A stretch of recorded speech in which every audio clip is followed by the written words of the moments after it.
আমার সোনা পাখিটা। মিমি, আমাকে একটা ভূতের গল্প শোনাও না। ভূতের গল্প? ঠিক আছে। একদিন আমি রাতে একা ছিলাম আর মোবাইল দেখছিলাম।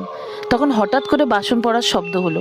প্রথমে তো আমি খুব ভয় পেয়ে গেছিলাম, তারপর ভাবলাম না, আমি একা আছি তো, এটা আমার মনের ভুল। এটা কি আওয়াজ হলো? মিমি, আমার খুব ভয় লাগছে। ভয় তো আমারও লাগছে মাহি। না না, ওটা মনের ভুল, ছাড় তো, শুয়ে পড়ি। মিমি, তারপরে কি হয়েছিল? তারপর তারপর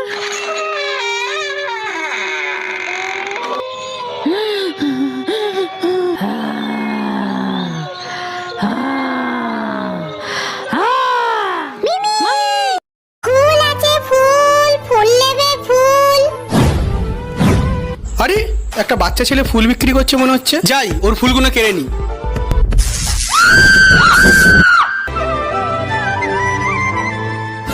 আরে বাস, সকালবেলা এত বড় সুযোগ, যাই ওই ফুলগুলো কেড়ে নিয়ে বাজারে বিক্রি করে দেবো। এ আল্লাহ, মায়ের ওষুধের জন্য 500 টাকা লাগবে। তুমি যে করেই হোক আমার 5টা ফুল বিক্রি করে দাও। ওই তো একটা ফুলওয়ালা, আর আমি কখন থেকে ফুল খুঁজছিলাম, যাই গিয়ে ফুলটা কিনে নি। তোমার ফুল কত করে? 100 টাকা। তাড়াতাড়ি আমাকে একটা দাও। এই নিন। এই নাও তোমার টাকা। আমার কাছে তো 500 টাকা খুচরো নেই। ও ঠিক আছে, তুমি রেখে দাও।